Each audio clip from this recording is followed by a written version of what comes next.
Hey, Shalom. First and foremost, I want to give all praise to Yahweh, Bahashem, Yahweh Shai. Double honors to the apostles and elders at Great Millstone. This is the beloved truth. And today's lesson, I'm just focusing on how the elites pretty much think they're going to get out of this ordeal that the Most High is, the judgment that the Most High has set up for them to witness in these end times. All right, or for them to suffer. All right, because they have to pretty much pay for everything they have done throughout history. And the so-called white man thinks he's going to pull a fast one on the Most High, and for the most part, that's impossible. It's not going to happen.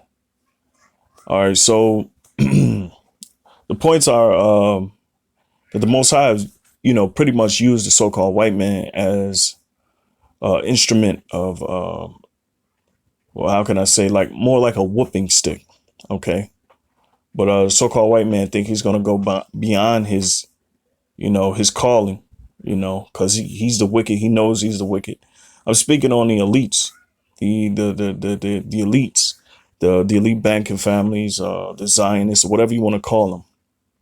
All right, the chief house of Esau, okay? And I'm gonna read. I got like 3 scriptures, and Lord willing, you brothers be edified, because we the so-called white man thinks he's gonna escape, okay? But through the Spirit, the Lord has led me to a few scriptures, so Lord willing, you brothers be edified, because the so-called white man he's not going to shake this judgment that he has, okay? So this is Wisdom of Solomon 2:1. It says, "For the ungodly said, reasoning with themselves, but not aright. Our life is short and tedious, and in the death of a man there is no remedy. Neither was there any man known to have returned from the grave." All right, so they know they can't return from the grave.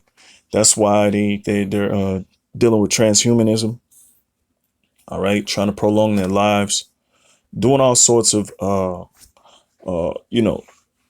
things to pretty much prolong their lives, and to keep their seed on earth forever. And not to mention the breakaway societies that they think is going to be a success, even going out there in space and whatnot, and going out into deep space trying to find another planet to inhabit. And the reality is all they're going to do is destroy that planet. All right. But it's not going to happen. It says, verse 2, "For we are born at all adventure, and we shall be hereafter as though we had not never been. For the breath in our nostrils is as smoke, and a little spark in the moving out of our heart. Okay, which being extinguished, our bodies shall be turned into ashes, and our spirit shall vanish as the soft air." Verse 4, "Our names shall be forgotten in time, and no man shall have our works in remembrance, and our life shall pass away as the trace of a cloud, and shall be dispersed as a mist that is driven away with the beams of the sun, and overcome with the heat thereof. For our time is a very shadow that passeth away and after our end there is no returning, for it is fast sealed, so that a man cometh again." All right, so that no man cometh again. Salaki. "Come on, therefore, let us enjoy the good things that are present, and let us speedily use the creatures like as in youth." It says, "Let us fill ourselves with costly wine and ointments, and let no flower of the spring pass by us. Let us crown ourselves with rosebuds before they be withered. Let none of us go without his part of our voluptuousness. Let us leave tokens of our joyfulness in every place, for this is our portion, and our lot is this." So the white man understand what he's doing. He's full aware that he has full control of the earth, and he has the leave to do pretty much what he wants with it, and that's be the wicked. Okay, that's fulfill his lot to the fullest. All right, verse 10, it says, "Let us oppress the poor righteous man, let us not spare the widow, nor reverence the ancient gray hairs of the age." All right, so that is pretty much the so-called white man's. He knows his job. All right, but I'm gonna show you a flip side to that. All right, in the scriptures, because the Most High is allowing him to do it. All right, he's nothing more than a whooping stick. Okay, uh, or the hand of the Most High. When you read Psalm 17, and that's one of the scriptures I got. All right, on deck, it says, "Let our strength be the law of justice." See, for that which is feeble is found to be nothing worth. And that's how they pretty much push their wickedness throughout the earth, is by way of law. Okay. You know, all the laws that pretty much have been set up against us, you know, the prison industrial complex, Jim Crow, all these different laws to what exploit us. All right. And keeping us, you know, on the bottom rungs of society. It says, verse 12, therefore let us lie and wait for the righteous, because he is not for our turn. And that's what they're doing now. They've been waiting for the elect to raise up. Okay. And when they raise up, they're going to try to torment us and try to make this thing harder for us. It says, he is clean contrary to our doings. He upbraided us with our offending the law. You see? And that's what we do. We call them out on the wickedness that they have done, and how they frame, like the scripture said, frameth law by mischief, you know, or deceit. All right. It says he upbraided us with our offending the law, and objected to our infamy, the transgressions of our education. You see? All right, because they were brought up in wickedness. All right. The scriptures say, I forget it. It's in Isaiah 55, I think. You know, the wicked go astray as soon as they be born. All right. So they pretty much learn wickedness. As it's pretty much a moral standard for them. All right, or immoral standard for them. It says he professes to have the knowledge of the Most High, which we do, and he calleth himself the child of the Lord. He was made to reprove our thoughts, you see, and that's why these Edomites can't stand us when we go out there and teach, because we're pretty much giving them no rest, as the scriptures say. It says he is grievous unto us, even to behold, for his life is not like other men's. His ways are of another fashion. We are esteemed of him as counterfeit, see? And they are counterfeits, man. Everything that they got is bad, by ill-gotten gains is a lie, you know? He abstaineth from our ways as from filthiness, all right? Flee ye out of the midst of Babylon, all right? Because America is Babylon, all right? Babel, which means confusion, all right? And we're fleeing from that, all right? It says he pronounceth the end of the just to be blessed, and which it is, because we get the kingdom of heaven. It says, and maketh his boast that God is his father, and the Most High is with us, and he's going to show. All right. But they don't, verse 17 to prove it. It says, let us see if his words be true, and let us prove what shall happen in the end of him. So they're going to try to fast forward this thing. Really.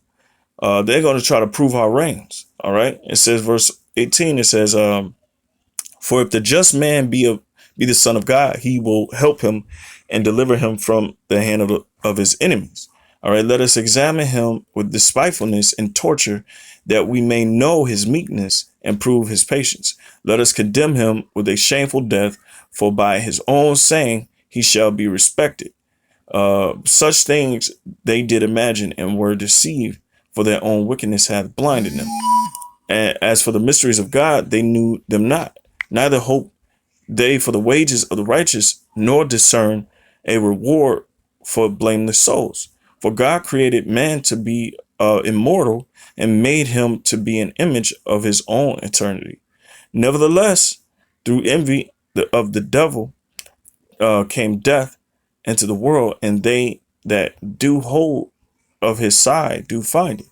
Okay, so and if you're evil, you're gonna find death. And the righteous, the right, we lean on the Most High, we gonna pretty much find life.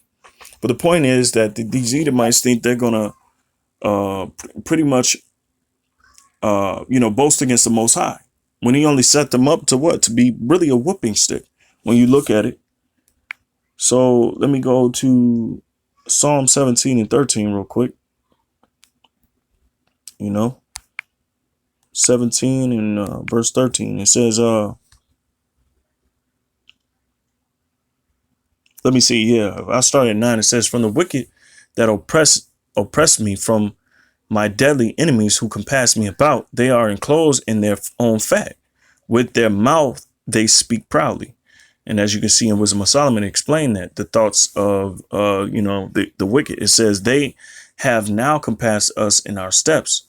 They have set their eyes bowing down to the earth. All right. And how they do that?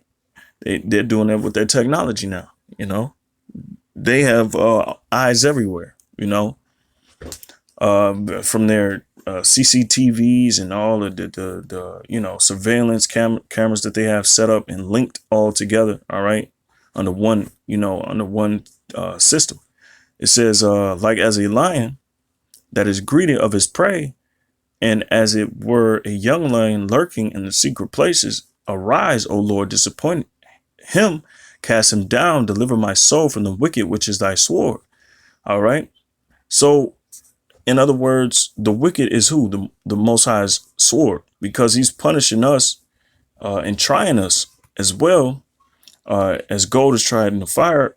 With all the things that's taking place now, all the wickedness that we have to endure, all the temptation that we have to endure, we're being tried, but at the same time, it's part of the judgment that was placed on us. Okay, so we have to endure for a short while, and that's pretty much what it is. It says, from men which are thy hand, O Lord, from men of the world, which have their portion in this life.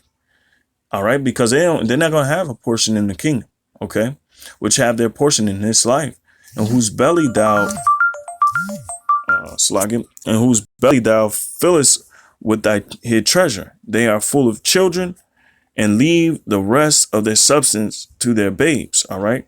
And as the scriptures say, man, in Psalms, they think that their seed pretty much will last forever. Let me see if I can find it really quick. Let me see.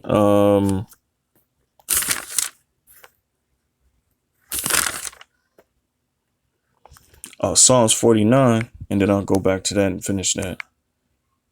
Let me see, 49 and the 11th verse. It says, their inward thought is that their houses shall continue forever, and their dwelling places to all generations. They call their lands after their own names. All right. So, and that's what the so-called white man has done. All right. Throughout history. Okay. Even up until now, but they're deceiving them their own selves. All right. Verse 14, it says, for men which are thy hand, O Lord, from men of the world, which have their portion in this life, and whose belly thou fillest with thy hid treasures or treasure. They are full of children, and leave the rest of their substance to their babes. As for me, I will behold thy face in righteousness. I shall be satisfied when I awake with thy likeness. Okay.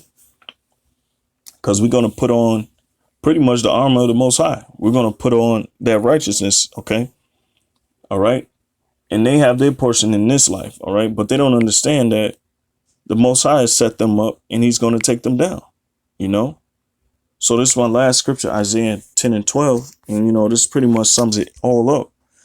All right. It says, wherefore it shall come to pass that when the Lord had performed his whole work upon Mount Zion and on Jerusalem, I will punish the fruit of the stout heart of the king of Assyria and the glory of his high looks. All right. So the same thing that happened during the Assyrian Empire, when the Assyrians had us in captivity in Isaiah, is the same thing is going to happen to Esau. All right. And which it happened to all the nations that came against us. The Most High allowed them to rule over us. And then when the time was right, when he fulfilled all the curses, all the prophecies, he's going to turn on them. OK, he's going to turn on the wicked. All right. Verse 13.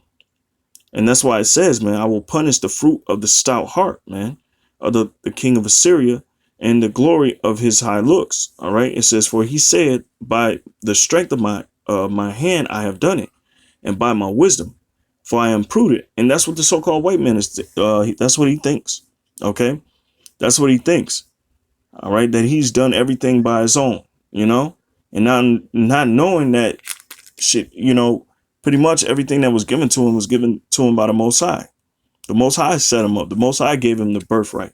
You know, it says, and I have removed the bowels of the people and have robbed their treasures, and I have put down the inhabitants like a valiant man. And has not America done that to all the countries of the world? I mean, the so-called white man. All right. Verse 14, in my hand have found as a nest the riches of the people, and as one gathereth eggs that are left, I have gathered all the earth, and there was none that moved the wing or opened the mouth or peeped. All right. But now what? You have the nations that are doing that. They are opening their mouths, man. It says, and here's the point. It says, shall the axe boast itself against him that heweth therewith? Or shall the saw magnify itself against him that shaketh it? And just like in Psalm 17:13, man, what? The wicked is the Lord's hand to bring, judgment. All right. It says, or a sword. Okay.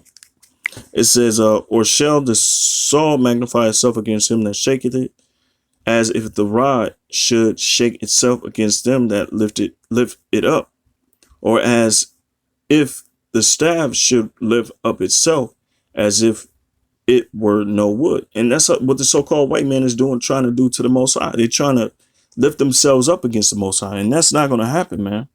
And just like it said in verse 12, man, when after you perform the work, I will punish the fruit of the stout heart. All right. So just keep in mind, it's the same thing that happened to the kings of Assyria. The same thing's going to happen to who? The so-called white man, which was the same thing that happened to the Pharaoh of the time of the Exodus. Okay. And so on and so forth. All right. It says, therefore shall the Lord of hosts, send among his fat ones leanness. All right. And under his glory, he shall kindle a burning like the burning of a fire. All right. And, pun intended, man. That's how this place is going to go out. All right. And the light of Israel shall be for a fire, in his holy one for a flame, and it shall burn and devour his thorns and his briars in one day. Okay. And pretty much that's what the Most High is going to do to them, man. This time, this going out, this wrath that's going to be put on, and judgment that's going to be put on Esau, man, it's going to be by way of fire. Okay. And that pretty much sums it up, man. Because they're trying to magnify themselves against the Most High, and it's not going to happen, man. Like the scriptures say, man, things were written for our learning. All right. And I believe it's Romans. Okay. Let's see.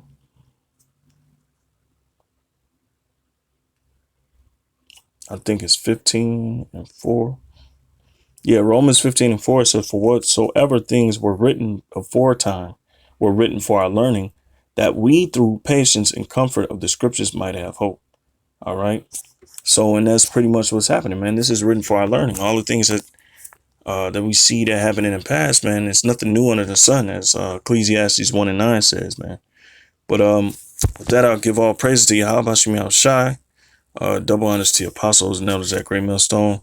It's been another one with Anaya Allah, beloved truth, and the age Shalom.